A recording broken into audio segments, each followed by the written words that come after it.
늑대와 학이라고 하는 이야기가 있습니다. 어느 날 늑대가 저녁을 너무 맛있게 먹다가 그만 뼈를 삼켜버리고 말았어요. 그 뼈가 목에 걸렸습니다. 어떻게 아무리 애를 써도 그 뼈를 목에서 빼낼 길이 없었어요. 죽을 지경이에요. 너무너무 힘들어. 그때 마침 학이 늑대 옆을 지나가고 있었어요. 여보게 친구, 내 목에 뼈가 걸려 있는데 자네 긴 목으로 내 목에 뼈를 좀 뽑아주게나. 그러면 내가 후하게 살해를 할게. 힘들게 부탁을 했습니다.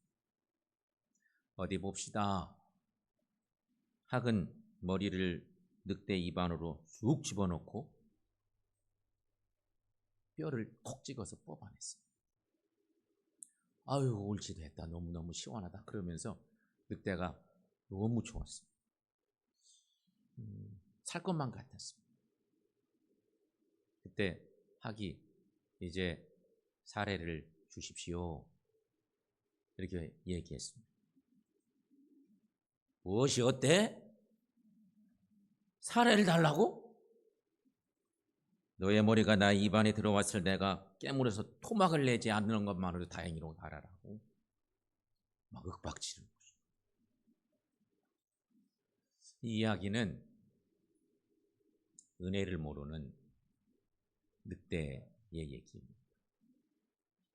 자기가 불편할 때는 막 이렇게 도와달라고 얘기해놓고 살만하니까 힘도 약한 확 밀어붙이는 은혜 모르는 그런 늑대에 대한 얘기인 것입니다. 예수님 곁에 두 강도가 함께 달렸습니다. 두 강도 이야기는 복음서에 여기저기 나오는데 누가복음 오늘 본문 말씀만이 아니라 마태복음에도 나옵니다. 복음서가 똑같은 예수님 얘기를 약간 다르게 증거하는 경향들이 있는데 이 말씀도 마찬가지입니다. 마태복음에는 이 강도 두 사람이 똑같은데 도끼가 가득 차서 예수님을 막 공격합니다. 이 두 강도가 똑같이 공격하는 것입니다. 똑같이 죽게 생겼잖아요. 그 마지막 판에 막 여러 가지 막 감정들을 담아서 예수님을 맹공합니다. 그런데 놀랍게도 누가복음은 두 강도 중에 하나는 여전히 예수를 막 공격해요. 근데 한 사람은 회개합니다. 변화받습니다. 그래서 주님께 자신도 낙원에 가게 해달라고 부탁합니다. 이게 상황이 전혀 다른 얘기를 전개시키고 있고 이런 얘기들은요 누가복음은 왠지 이런 얘기를 많이 담고 있고 길게 서술해서 무슨 단편 소설처럼 막 쫙 전개시켜 나가는 특징도 있습니다. 어찌됐든 그들이 십자가 위에서 장시간 매달려 있습니다. 십자가는 죽음의 형틀 중에 가장 극악의 형틀이니 얼마나 힘들었겠습니까? 그 허공에 장시간 매달려서 마지막 진액이 닿을 때까지 고통을 경험하죠. 길고 긴 고통의 시간 동안 그들은 원망하고 참회하고 때로는 절망하고 그런 시간들이 지납니다. 그런데 그 고통의 시간을 주님은 함께 나누어 주십니다. 성경의 기록으로 보면 6시간입니다. 그 6시간 동안 아무도 예기치 않았던 놀라운 변화가 그 동산에서 일어납니다. 한 사람은 계속 엉뚱한 데로 가고 한 사람은 예수님을 만나서 온전한 변화를 일으켜서 부끄럽지만 하나님의 구원을 받게 되는 변화가 일어나는 그 6시간의 시간이죠. 그때 주님이 그들과 함께 하시고 하나님의 구원을 이루신 것이죠. 어떤 변화가 일어났을까? 어떤 일이 일어났을까? 왜 일어났을까? 이런 부분들을 생각해 보는데, 첫 번째 생각해 볼 것은 예수님과 함께하는 것만으로도 변화가 일어날 수 있다 하는 것입니다. 주님과 함께하는 것만으로 변화가 일어난다는 것입니다. 이건 여러분, 우리가 이것은 신앙적으로 영적으로 중요한 진리입니다. 예수님, 하나님 제대로 만나면 보통 사람은 다 변합니다. 다 변합니다. 성서에 많은 증거들이 있잖아요. 엠마오로 가던 두 제자가 예수님 부활 이후에, 그러니까 오늘 본문 뒤에 있는데, 주님을 만난 뒤에 두 제자가 이런 말을 합니다. 요가복음 24장에 이런 말씀이 있어요. 우리 속에서 마음이 뜨겁지 아니하더냐. 예수님이 누군지도 몰랐어요. 길 가는 길동문 줄 알았어요. 엠마오로 내려가다가 갑자기 길에 나그네를 만나서 이런저런 얘기를 한참 나누다가 엄청난 변화를 입어서 마음이 뜨거워진 은혜를 체험했어요. 그때 우리 마음이 뜨거웠던 것이 예수님 때문이었구나, 이것을 깨달은 그런 고백의 얘기인 거죠. 이것이 주님의 본질이에요. 예수님과 함께 있는 것만으로도 뜨거워지고 변화가 일어납니다. 성서의 증거. 하나님과 함께 할 때, 주님을 만날 때 우리 마음은 변화됩니다. 골고다 언덕에서 주님과 함께 십자가에 달려 있던 두 강도 중 하나에게도 변화가 일어납니다. 주님께서 그들에게 복음을 전하며 강변하시지도 않았지만 그 중 하나는 분명한 변화를 나타냅니다. 예수님이 거기서 회개해라, 뭐 이런 얘기 하신 거 아니에요. 함께 하시기만 했어요. 마지막 기회야, 너희들 회개하고 하나님 나라 바라봐, 이런 얘기 안 하셨어요. 뭐 강권적으로 뭔 말씀 하나도 안 하셨어요. 함께 있기만 했어요. 그런데 하나는 끝까지 거부하고 엉뚱한 길로 가고 멸망길로 가고, 하나는 변화받고. 누가복음의 특별한 증거이기도 하죠.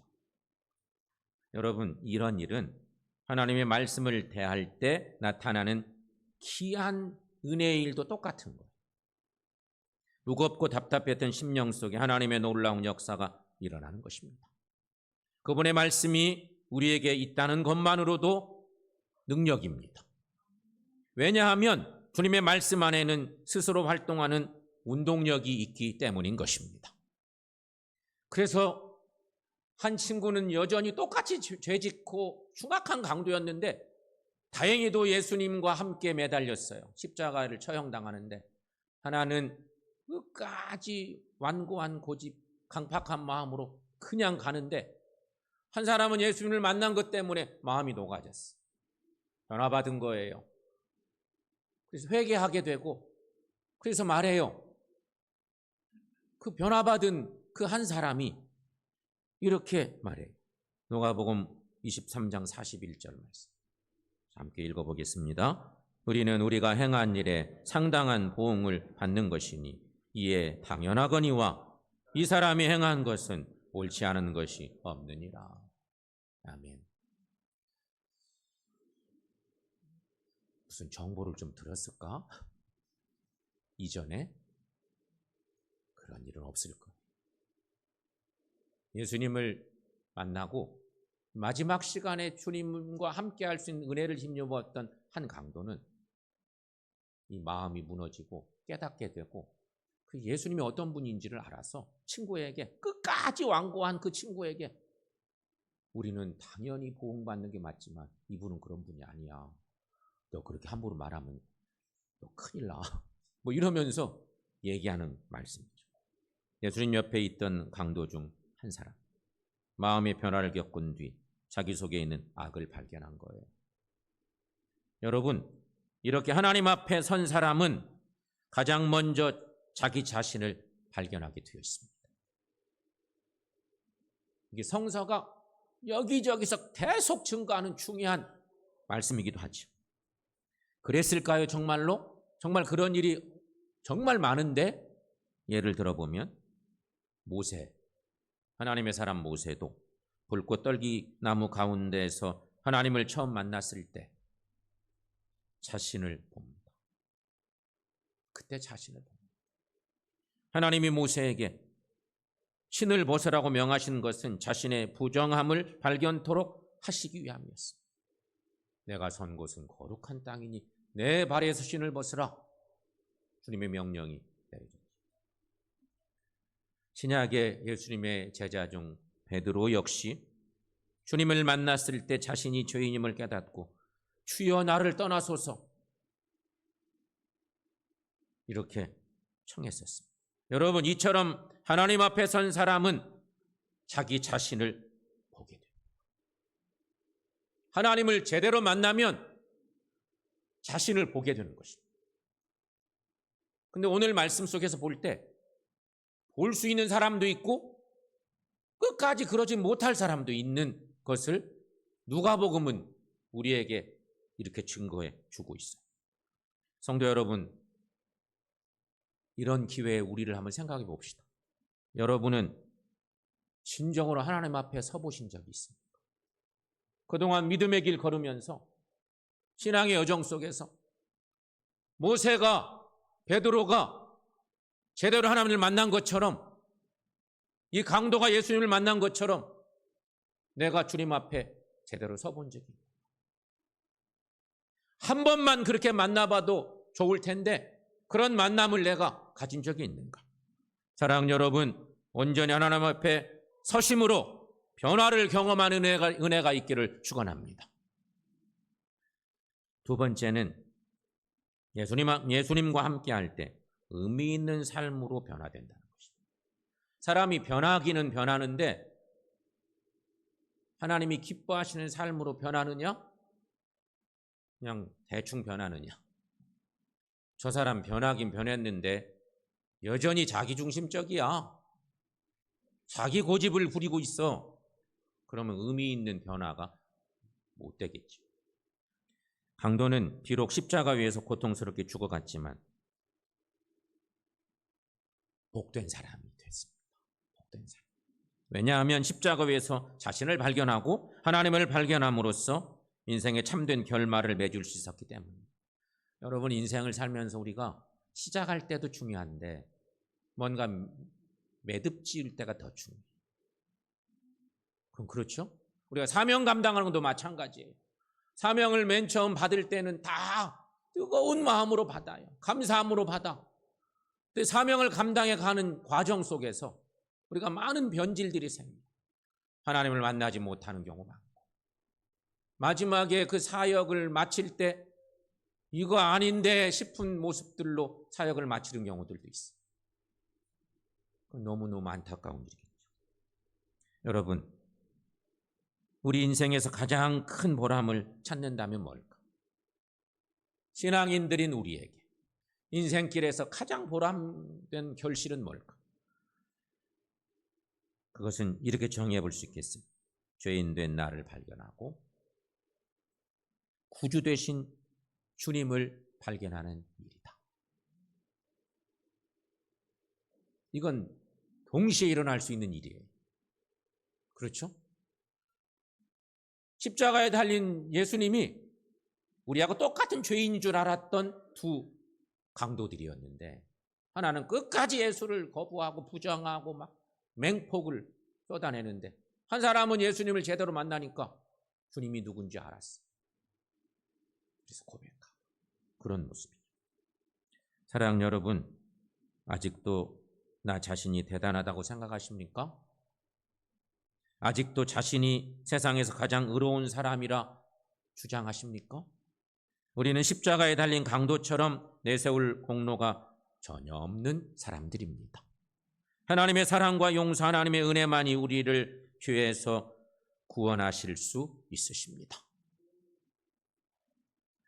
오늘 본문 말씀 중에 강도, 똑같은 흉악한 강도였지만 주님과 함께 있는 것 때문에 변화받고 의미 있는 변화를 일으키는 이 또 한 사람의 강도가 예수님께 이렇게 말하죠.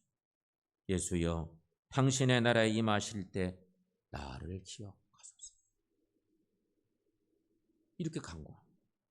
이는 강도의 주님께 드리는 기도입니다. 이거 기도죠. 짤막한 기도. 인생의 마지막 호흡이 다하는 그 순간쯤에 이르렀을 때 주님을 알게 됐고요. 주님이 어느 분인지 알고 자기 자신을 알게 된 거예요. 그래서 마지막으로 간구한 것이 이 간구였죠. 이 기도는 어쩌면 인류 역사상 가장 짧으면서도 감동 있는 그런 기도고 응답도 재빨리 이루어진 기도이지 않을까 싶습니다. 그 강도는 주님을 향해서 분명히 당신의 나라에 임하실 때 나를 기억해 주십시오. 그런데 여러분, 이 강도가 이 기도를 드릴 때의 상황을 우리가 잊지 말아야 돼요. 모든 어떤 사건들이, 어떤 기도나 찬양이나 모든 것들이 타이밍이 중요하잖아요. 그 타이밍이 엄청난 은혜를 줄 수도 있고, 그럴 때는 당연히 누구나 찬양하고 간구할 수 있지 뭐. 그런 때는 뭐 그런 때가 있는가 하면, 이런 어마어마한 어려운 상황에도 이렇게 기도를 할 수 있어? 이런 게 더 귀하고 은혜가 되는 건데, 여러분, 이 기도가 드려질 때는 언제입니까? 예수님께서 십자가에 달려 계신 때입니다. 지나다니는 사람들이 예수님 십자가에, 골고다 언덕에 십자가에 딱 달리니까 성경의 기록에 보면 그렇잖아요. 길 가던 사람들이 멀리 서서 예수님을 향해서 비아냥거리는 소리를 하는 거. 저도 구원 못하는 놈이 뭐 이러면서 막 이상한 소리하고, 엉뚱한 비아냥거리는 소리를 막 쏟아붓고 왔다 갔다 하고, 여기서 공격하고, 분위기가 완전 다운될 대로 다운된 거. 야, 이거 끝났구나 세상. 그 비아냥거리는 사람이 누구냐면 예수님이 구원주가 되셔서 로마에서 우리를 해방시켜 주시고 새 나라를 만들 수 있을 걸로 믿었던 사람들인데, 저렇게 죽어가는 모습 보니까 저도 구원 못하는 놈이 뭐 이러면서 이상한 얘기를 막 해댈 때, 제자들은요 분위기 파악해보니 야, 우리가 헛다리 짚었구나. 그래서 다 도망가 버리고 말았어요. 멀찍이 바라보고 거의 대부분 도망가고. 그럴 때 주님께 간구합니다. 그러니 여러분, 당신의 나라라는 말은 그 누구의 입에서도 나올 상황이 아니잖아요. 암담하고 참혹한 때. 하지만 강도는 당신의 나라에 대한 믿음을 버리지 않았고 그 믿음의 간구로 구원받습니다. 의미 있는 변화의 한 모습을 보게 되는 거죠. 이때 주님은 대답하십니다. 오늘 본문의 말씀인데요. 43절 말씀 여러분 함께 읽습니다. 내가 진실로 내게 이르노니 오늘 내가 나와 함께 낙원에 있으리라. 아멘. 매우 신속한 응답입니다. 이것은 주님과 가까이 있는 사람에게 임하는 특권이기도 한 것입니다. 그러니까 인생 마지막에 비참한 죽음을 맞이할 수 있던 두 강도였는데, 하필이면 그날 예수님이 동산 한가운데 딱 십자가에 달리시고 양쪽에 두 강도가 달려있어요. 야이로라는 회당장이 죽어가는 딸의 치유를 위해 예수님을 찾아 나섭니다. 회당장은 예수님을 발견하고는 그 앞에 엎드려졌습니다. 그리고 간구합니다. 내 어린 딸이 죽게 되었사오니 오셔서 그 위에 손을 얹으사 그로 구원을 받아 살게 해주십시오. 아빠의 간절한 간구 예수님이 들었죠. 하지만 그때 주님께 매달려서 막 무릎 꿇고 기도할 때, 간구할 때쯤 회당장 야이로의 집에 있는 어린 딸은 죽습니다. 조금 있으니까 종들이 찾아와서 얘기하잖아요. 그런데 여러분, 소녀에게 다시 생명이 주어진 것은 예수님께서 야이로의 집을 방문하여 곡하는 사람들을 물리치고 그에게 다가가 이 아이가 죽은 것이 아니라 잔다고 말씀하시면서 달리다 쿰, 그리고 아이를 일으켜 세웠습니다. 우리가 여기서 깨닫게 되는 간단한 신앙의 법칙이 하나 있습니다. 그것은 바로 주님 곁에 가까이 있으면 응답도 속합니다 하는 것을 깨닫습니다. 주님이 계시면 문제가 해결됩니다. 주님 옆에 있으면 변화받고 새 삶을 살게 된다고 하는 것입니다. 사랑하는 여러분, 주님 곁에 가까이 계십시오. 그래서 용서받은 죄인처럼 의미 있는 삶을 살아가시기를 축원합니다. 세 번째는요, 오늘 내가 나와 함께 낙원에 있으리라. 주님의 축복의 메시지입니다. 6.25 전쟁 직후에 전쟁 고아들이 많아서 거리에 거지들이 많았답니다. 우리 중에는 6.25 전쟁을 겪은 어른들도 상당히 계시는데 전쟁 직후니까 얼마나 살기가 어려웠겠어요. 부산의 어느 시장에 있는 음식점에도 매일 거지들이 몰려와서 깡통을 내밀었대요. 그 집 주인은 감사하게도 거지들이 막 몰려오는데 그때마다 자, 뜨끈뜨끈한 국물 받아라 그러면서 막 먹을 것을 막 챙겨주고 하면서 거지들이 밥을 얻으러 올 때마다 친절하게 돼요. 섬겼습니다. 당시에는 먹고 살기가 어려워서 거지들이 오면 쫓아내버리기 일쑤였던 때 너무 거지도 많고 이 음식점만은 거지들에게 밥을 잘 주는 음식점이었어요. 그래서인지 거지들은 이 음식점을 부담 없이 제 집 드나들듯이 드나드는 거예요.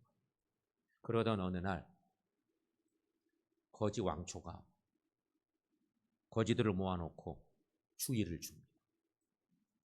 밥 잘 주는 그 집은 될 수 있는 대로 가지 말자. 웬만하면 발길 끊어. 우리가 너무 많이 쫓아가면 장사 잘 되는 그 집 장사 안 되고 어려우니까 거지가 막 들끓면 손님들이 왔다가 기분 나빠서 그냥 가고 그러니까 우리 가지 마. 정말 어려울 때에는 가지 마. 이렇게 왕초가 엄명을 내린 거. 그래서 거지들은 다른 곳에서 밥을 얻지 못했을 때 도저히 배고파 못 살겠다 싶을 때만 그 음식점을 찾아갑니다. 한편 음식점 주인은 거지들의 발길이 갑자기 뜸해지자 혹시 자신이 거지들에게 서운하게 한 것이 있나? 그런 걱정이 돼요. 그래서 어느 날 꼬마 거지 하나가 찾아왔길래 꼬마 거지에게 물었습니다. 왜 요즘 우리 집에 잘 너희 친구들 안 오냐? 이렇게 물은 거예요. 그랬더니 우리 왕초가 너무 신세지지 말랬어요. 이렇게 얘기했다. 그제야 주인은 고개를 끄덕이고는 그 꼬마 거지에게 먹을 것을 주고 아무리 힘들어도 도둑질하고 그러지 마. 이렇게 하면서 보냈다. 그 뒤에 그 음식점은 장사가 더 잘 됐습니다. 그리고는 음식점 바로 옆에 옷가게도 하나 냈다. 그러던 이듬해 겨울 시장에 큰 불이 났어요. 가게들이 모두 문을 닫은 저녁 시간인지라 불은 속수무책으로 그냥 온 시장을 태워갔어요. 다 타버렸어요. 근데 다음날 아침에 보니까 웬걸? 시장이 거의 다 전소됐는데 그 음식점하고 옆에는 옷가게만 멀쩡한 거예요. 이유는 거지들이 잠잘 때도 별로 없으니까 시장 여기저기 있다가 불이 나니까 그 음식점과 옷가게에 물을 떠다가 계속 퍼부으면서 그 가게를 지켜냈대. 은혜를 아는 거지들인 거죠. 뭐. 사진 하나 다시 볼게요. 골고다 언덕, 해골의 언덕이라는 바로 그곳에 세 개의 십자가가 서 있었습니다. 예수님과 양옆에 강도들이 매달려 있었습니다. 그중 한 강도는 예수님을 저주하며 예수님과 대화하지 않았습니다. 상종도 않습니다. 막 맹공하고 저주만 하고 그게 인간 중에 한 부류일 수 있습니다. 하지만 나머지 한 강도는 주님과 대화, 주님을 제대로 만나고 회개하고 주님께 간구하고 소원을 아뢰고 주님을 만났기 때문에, 똑같이 주님을 만났는데 한 사람은 끝까지 자기 고집을 피우고 한 사람은 예수님 만나서 주님과 대화합니다. 세상 사람의 눈에는 골고다의 치욕스러운 십자가들만 보였을 것입니다. 그러나 영적인 눈으로 그 십자가를 바라본다면 믿음의 고백과 용서의 선포 그리고 구원의 역사가 이루어지고 있음을 볼 수 있습니다. 사랑하는 성도 여러분, 우리 주님은 그의 과거를 묻지 않으셨습니다. 강도 중에 한 사람, 회개하고 변화받은 그 강도, 그의 과거를 묻지 않으시고 그의 부탁을 들으셨을 때 속히 주님이 말씀하시죠. 오늘 내가 나와 함께 낙원에 있으리라. 엄청난 축복을 받은 것입니다. 사랑하는 여러분, 우리 주님의 십자가는 죄인에게까지 낙원을 허락하는 은혜의 십자가입니다. 사실 우리도 그 죄인하고 비교하면 별반 다를 바가 없을 텐데, 흉악한 죄 지은 그 죄인에게도 놀라운 하나님의 나라를 약속하는 은혜의 십자가, 우리가 그 은혜로 삽니다. 사랑하는 여러분, 주님의 십자가 아래에는 기쁨과 평안이 있음을 믿습니다. 그러므로 주님의 십자가의 은혜로 우리 모두 낙원에 이르는 은혜가 있고, 지금 주님과 함께 걷는 이 길에서 주님을 꼭 만나시고 주님께 놀라운 은혜를 구하고 그 은혜를 받고 살고 주님 나라 꼭 들어가는 저 여러분들 모두가 되시기를 축원합니다. 기도하겠습니다.